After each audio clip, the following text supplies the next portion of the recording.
Seguimos adelante en Telebuen Día. Es muy grato recibir al estimado senador del Partido Nacional, Eber da Rosa. Buen día, senador, ¿cómo anda? Buen día, ¿qué tal? ¿Cómo le va? Bien, bárbaro. Un apunte de allá del Pago, de Tacuarembó, en atención a que cobró una relevancia nacional la circunstancia de Urupanel. Y allí, bueno, la angustia natural de los trabajadores, pero el impacto además sobre la economía local. De verdad. Es verdad porque es una empresa que estaba trabajando con alrededor de 450 trabajadores y que estaba produciendo un nivel importante de madera procesada, fundamentalmente de contrachapados y de paneles, eh, que se interrumpió bruscamente cuando una empresa ecuatoriana que se había hecho cargo de la empresa, bueno, se retiró, cerró las puertas. Eso trae todo un problema, una zozobra muy grande. Yo ayer miraba, digo, creo que es un hecho grato y que todos los uruguayos tenemos que celebrar la inauguración de la planta de Montes del Plata, una inversión de 2.500 millones de dólares que sin duda va a generar trabajo y va a activar a toda una zona en el litoral del país, en el departamento de Colonia. Pero por otro lado, miraba la contracara de eso, es la situación de Urupanel, una empresa donde 400 trabajadores fueron a seguro de paro. Claro, pero el factor sorpresa allí también fue algo inquietante. O sea, nadie se la veía venir. En general, nadie fue bastante sorpresivo porque tampoco se produjeron ni quedaron demasiados atrasos. Es decir, cuando uno ve, por ejemplo, una empresa que Que viene como en el declive. pagándole cada vez con más atraso a los trabajadores, empieza a incumplir con las obligaciones tributarias, etcétera, uno empieza a ver que la cosa no. Pero sin embargo, en No este fue el caso caso. no fue así. ¿Y la situación hoy cuál es, de Rosa, allí? La situación hoy es que la empresa está paralizada y naturalmente se está a la espera de una negociación ante la aparición de eventuales interesados en hacer una inversión.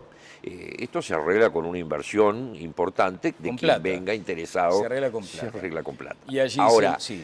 hay dos perspectivas muy importantes que hacen que uno sea moderadamente optimista en este tema. Por un lado, que tenemos una situación en que la madera, después de haber aparecido, después de haber pasado en el mercado internacional una etapa muy crítica de muy bajos valores a raíz de la crisis de la construcción, fundamentalmente en Estados Unidos, Claro. 2008, 2009, la madera ha venido levantando la cotización a nivel internacional. Eso es una buena perspectiva para una inversión.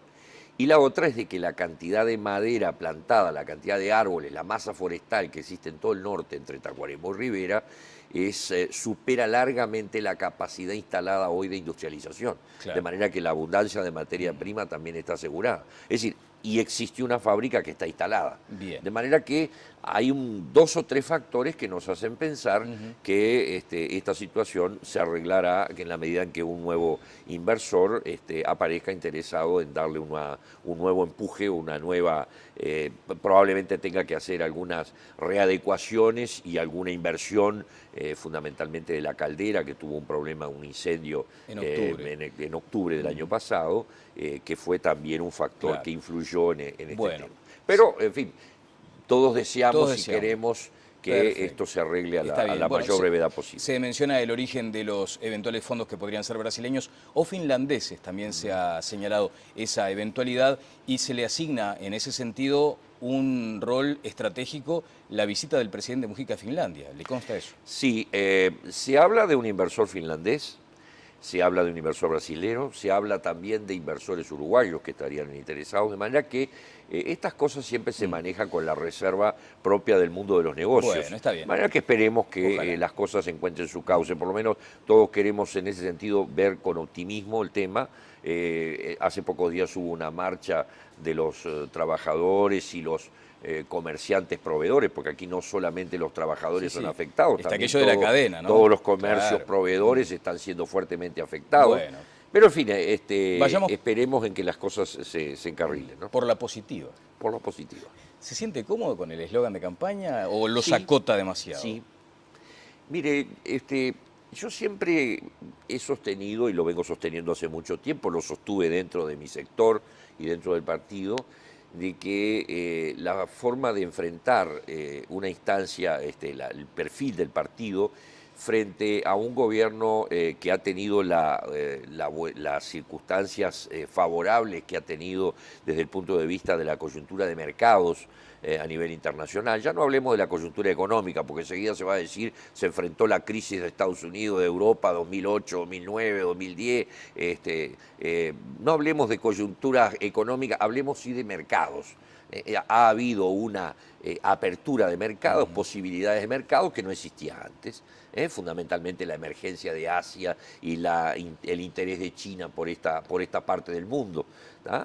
Son factores que han influido decididamente para que nuestros commodities, nuestras materias primas valgan, y además no solo valgan, sino que se coloquen con fluidez, que ese es un gran problema en la historia del Uruguay. Si uno va para atrás, se va a acordar de épocas en que una oveja valía menos que una gallina en una feria, claro, y eso era motivado porque no había mercado.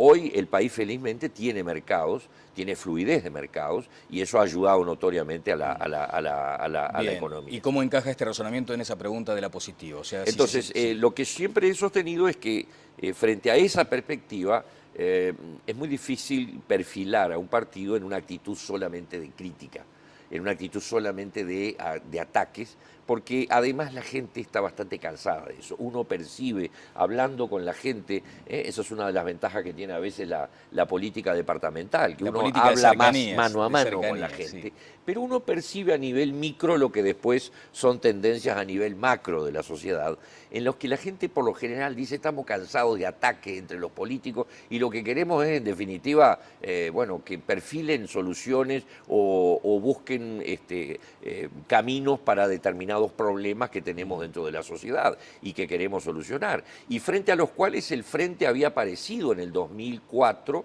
como una gran carta de esperanza, de expectativa y de, digamos, de portador de soluciones alternativas que iban a enfocar problemas como la educación, determinados temas en la vida, procesos de descentralización, etcétera, en la vida del país, que en realidad no han colmado hoy las expectativas de la gente, y eso es lo que está mostrando, bueno, el resultado de las encuestas. La última, de la que voy a comentar, si le parece, más adelante. Ahora, ¿le parece que, por ejemplo, debería haberse decodificado mejor esa señal o esa sugerencia suya a que en la interna hubiera una actitud más por la positiva? ¿Hubo un giro, un cambio allí de estrategia que les perjudicó a Alianza Nacional? Yo creo que hubo una estrategia bien llevada de parte de la calle Pou en la campaña, y eso naturalmente le dio resultados. Creo que eso, junto con esa imagen de renovación, de cosa nueva, le permitió un perfil interesante, atractivo para mucha gente, que determinó que hubiera una corriente a nivel nacional claramente favorable a su tendencia dentro del partido. ¿Y hoy están encolumnados detrás de esa candidatura? Sí, yo recuerdo haber dicho en este programa, en otras oportunidades, que la forma en que un partido tiene que solucionar su presentación electoral es tratando de cerrar el globo, claro, es decir, una solución que sea lo más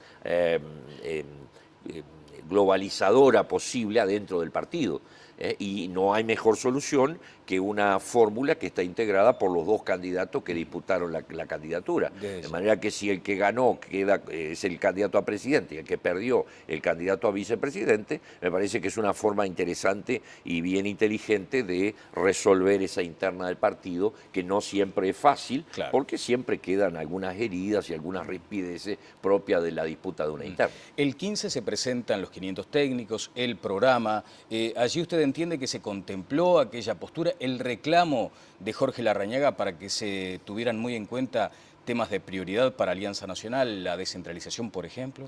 Sí, por lo que yo he leído y he mirado del programa, hay muchos de esos puntos que están contemplados. Es decir, hubo una comisión, un equipo técnico que trabajó con gente que representó, técnicos que trabajaron con la calle Pou en la interna y técnicos que trabajaron con Larrañaga, perfilando digamos, las bases del programa, donde en la mayoría de los puntos habían coincidencias ya antes de la interna, pero sí ajustar algunos detalles y algunos puntos donde todavía habían algunas diferencias y fundamentalmente poner el énfasis en algunos temas donde nosotros siempre hemos hecho mucho énfasis en el tema de la descentralización, Claro. por ejemplo, no como una mera retórica, sino como una verdadera forma de encarar un proceso de reforma del Estado que en este país se habla de él y se lo proclama La desde madre de hace todas las reformas, 20 años. sí. Vázquez dijo una vez, es la madre de todas las reformas, pero resulta que termina el periodo electoral y no ha pasado nada. Bueno. Y eso es por los poderosos intereses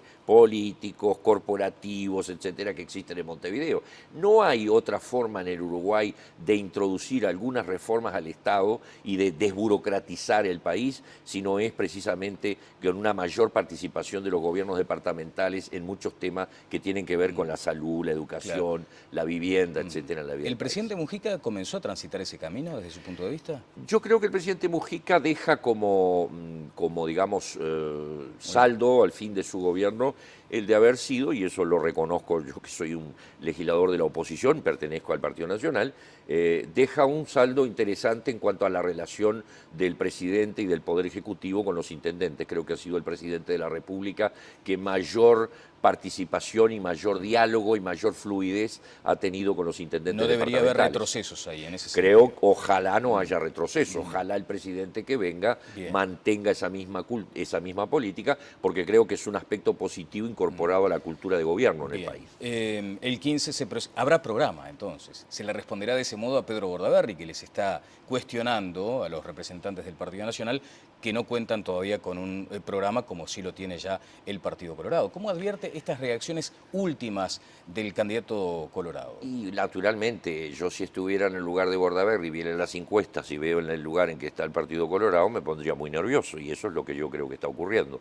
Creo que hay una actitud cada vez más agresiva en contra del Partido Nacional y de críticas permanentes hacia el doctor Lacalle Pou, que responden al hecho de que evidentemente se advierte que la cosa no va bien desde el punto de vista de la perspectiva de las encuestas. No está preparado, dice Bordaberry, respecto a Lacalle Pou y algunas otras consideraciones. También Lacalle Pou podría decir que Bordaberry no está preparado. Estas cosas son eminentemente subjetivas. Seguramente Bordaberry no puede decir otra cosa. Claro, Bordaberry exhibe de pronto la gestión pública que ha tenido en cargos trascendentes como ministerios. Allí, por ejemplo, ¿no habría un margen para entender que efectivamente allí puede contrastar?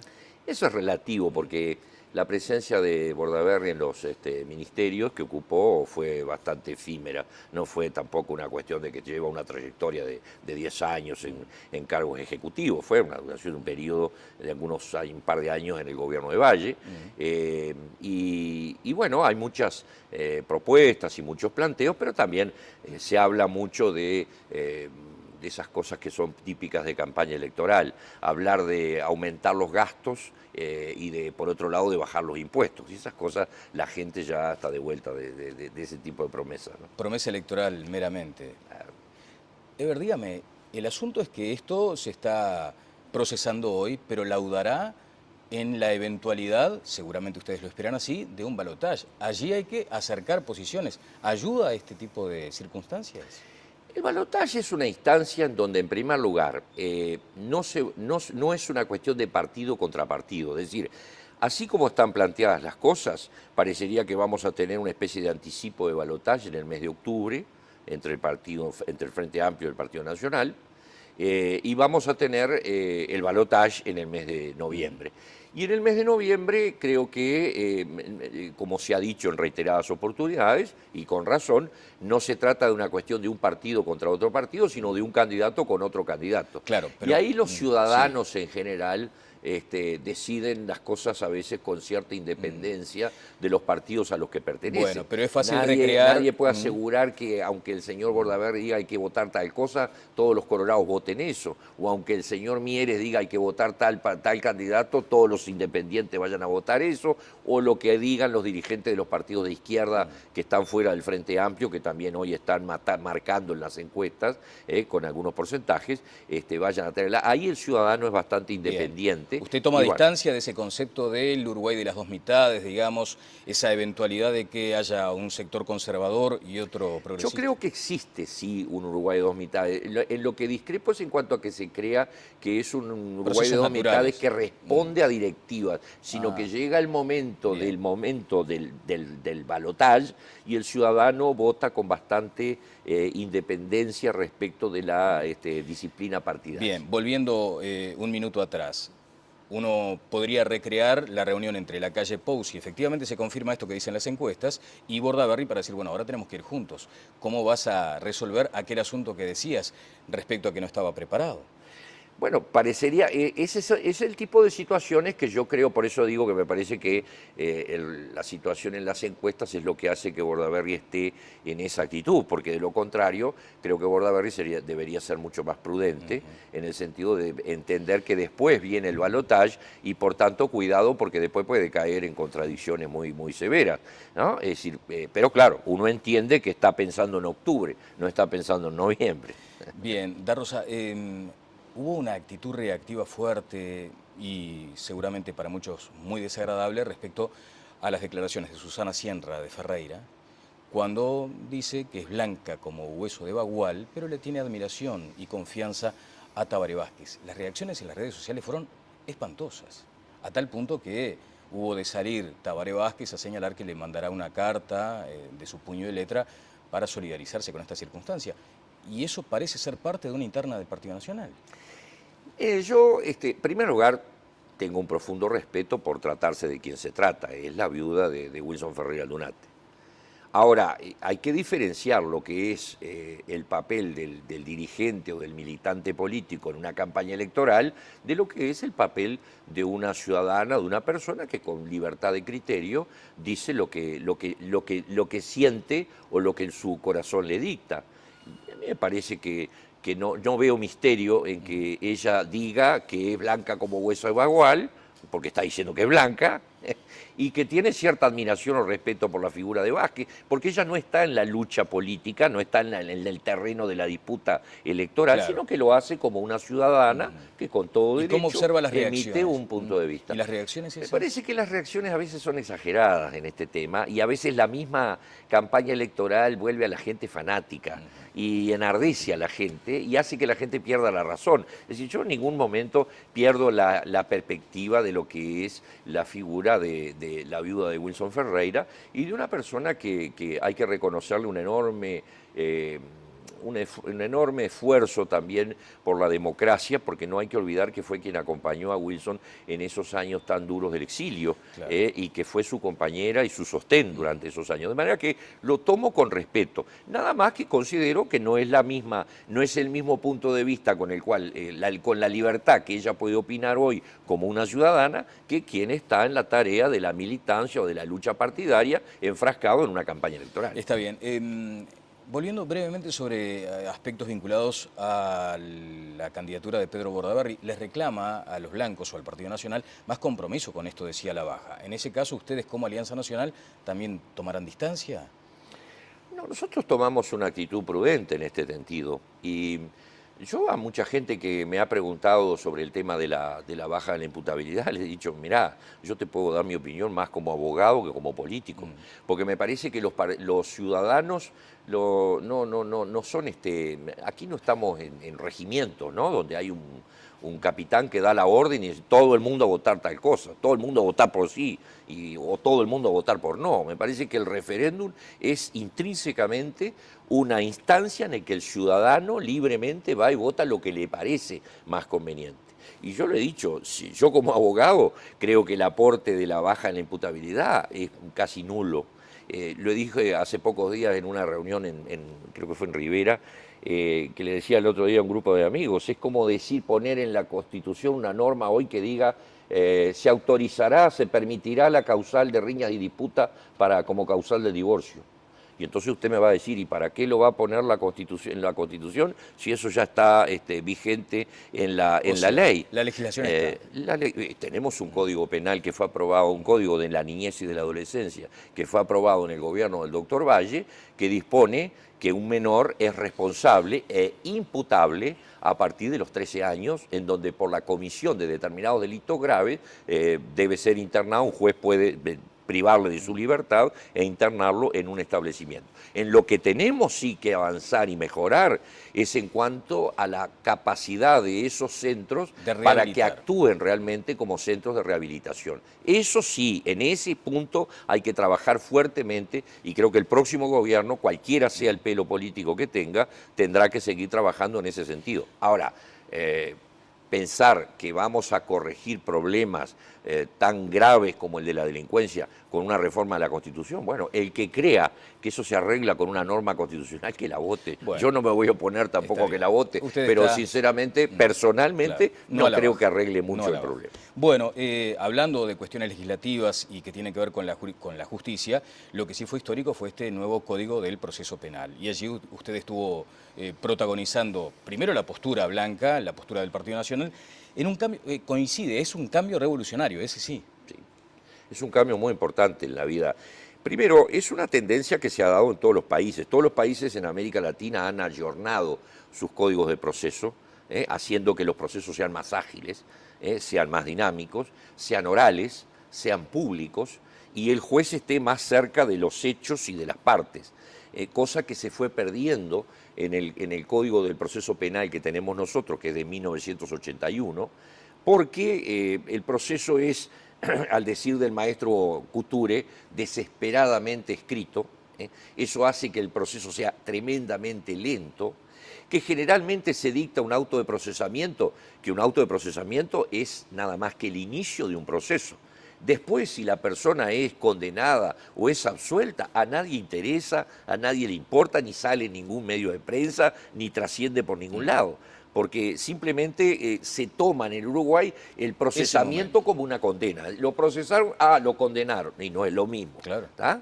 Entonces, fíjese que hay situaciones donde entre el auto de procesamiento y la sentencia de condena hay distancias a veces de 3, 4 años. Hay gente que hay un trabajo hecho, creo que en el 2010 o 2009, sí, del alto nivel de personas procesados pero sin condena. Exactamente, que le da que prácticamente un 40% de quienes están privados de su libertad están sin condena.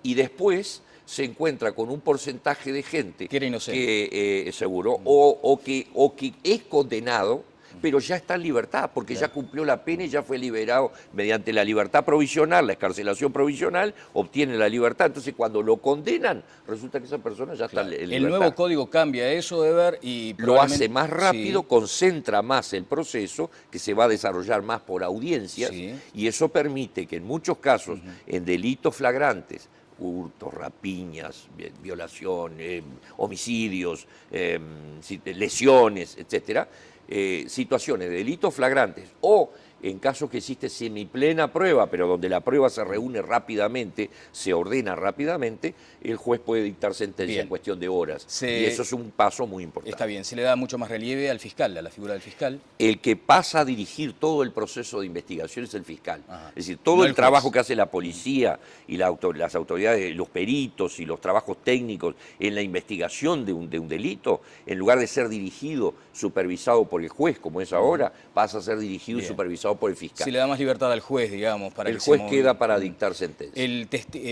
La víctima también asume como un rol protagónico más potente. Se le reconocen a la víctima ciertos derechos importantes, primero de ser notificado de las instancias del proceso, de poder participar en la audiencia, de poder aportar prueba en los casos en que se entienda que la prueba que reunió el fiscal es insuficiente para condenar a alguien. Puede la víctima participar y aportar esos elementos de prueba que están faltando. Son elementos que son innovadores, sin duda alguna, pero que permiten que el Código Procesal Uruguayo en materia penal, bueno, pase a ser una legislación moderna, acorde con lo que ha pasado en casi todos los países de la región. Casi que somos el único país en América Latina donde todavía todavía seguimos con un proceso penal predominantemente escrito, como es el actual. Exactamente. Bueno, muchas gracias por estos minutos valiosos, como siempre. Está ocupando el primer lugar en la suplencia del senador Jorge Larrañaga en la lista que ya confeccionó Alianza Nacional. Pero usted va por la Yo no he intendencia. participado del tema, No es más, sí. yo en su momento planteé incluso que no aspiraba a Sí. que se me dejara fuera de la lista, porque voy a ser candidato a la intendencia en Tacuarembó, y bueno, planteé que quien ha sido el intendente en Tacuarembó, que ha ocupado 2 veces ya la intendencia, ha sido un exitoso intendente, fuera quien ocupara ese lugar. Pero bueno, las instancias partidarias y el propio Esquerra, que no ha manifestado mucho interés por continuar la vida política, determinaron esa situación. Muchas gracias. El senador Eber Darros estuvo con nosotros del Partido Nacional. Vamos a la pausa y seguimos adelante en Teleguandía.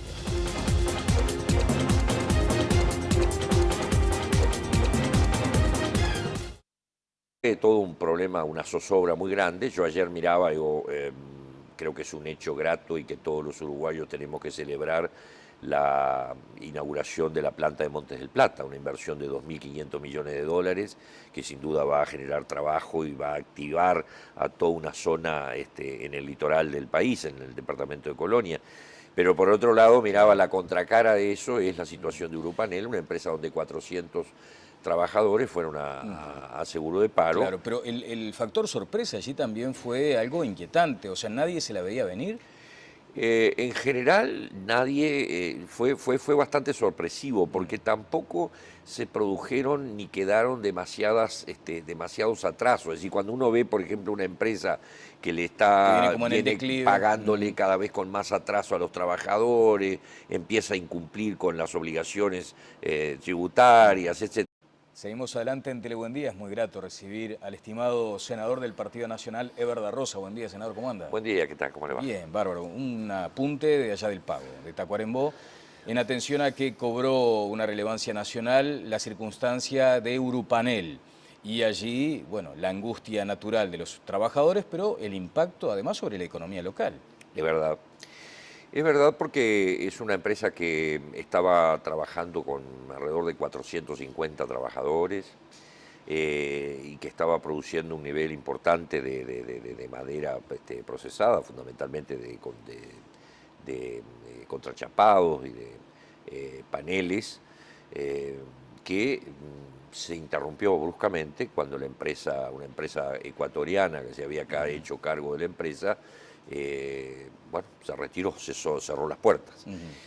Eso trae en todo el norte, entre Tacuarembó y Rivera, supera largamente la capacidad instalada hoy de industrialización. Claro. De manera que la abundancia de materia prima también está asegurada. Es decir, y existe una fábrica que está instalada. Bien. De manera que hay 2 o 3 factores que nos hacen pensar que esta situación se arreglará en la medida en que un nuevo inversor aparezca interesado en darle un nuevo empuje, una nueva, probablemente tenga que hacer algunas readecuaciones y alguna inversión, fundamentalmente de la caldera, que tuvo un problema, un incendio en octubre del año pasado, que fue también un factor que influyó en este tema. Pero, en fin, todos deseamos y queremos que esto se arregle a la mayor brevedad posible. Se menciona el origen de los eventuales fondos que podrían ser brasileños o finlandeses, también se ha señalado esa eventualidad y se le asigna en ese sentido. Uno empieza a ver que la cosa no, pero sin embargo en este caso no fue así. ¿Y la situación hoy cuál es, Darros, allí? La situación hoy es que la empresa está paralizada y naturalmente se está a la espera de una negociación ante la aparición de eventuales interesados en hacer una inversión. Esto se arregla con una inversión importante de quien venga interesado. Se arregla con plata. Se arregla con plata. Y allí ahora, hay 2 perspectivas muy importantes que hacen que uno sea moderadamente optimista en este tema. Por un lado, que tenemos una situación en que la madera, después de haber pasado en el mercado internacional una etapa muy crítica de muy bajos valores a raíz de la crisis de la construcción, fundamentalmente en Estados Unidos, 2008, 2009, la madera ha venido levantando la cotización a nivel internacional. Eso es una buena perspectiva para una inversión. Y la otra es de que la cantidad de madera plantada, la cantidad de árboles, la masa forestal que existe. Un rol estratégico la visita del presidente Mujica a Finlandia, ¿le consta eso? Sí, se habla de un inversor finlandés, se habla de un inversor brasilero, se habla también de inversores uruguayos que estarían interesados, de manera que estas cosas siempre se manejan con la reserva propia del mundo de los negocios. Bueno, está bien. De manera que esperemos que Ojalá. las cosas encuentren su cauce, por lo menos todos queremos en ese sentido ver con optimismo el tema. Hace pocos días hubo una marcha de los trabajadores y los comerciantes proveedores, porque aquí no solamente los trabajadores Sí, son sí. afectados, Está también aquello de la cadena, ¿no? todos los comercios Claro. proveedores están siendo fuertemente afectados. Bueno. Pero en fin, Vayamos esperemos en que las cosas se encarrilen, ¿no? por la positiva. Por lo positivo. ¿Se siente cómodo con el eslogan de campaña o lo Sí, acota demasiado? sí. Mire, yo siempre he sostenido, y lo vengo sosteniendo hace mucho tiempo, lo sostuve dentro de mi sector,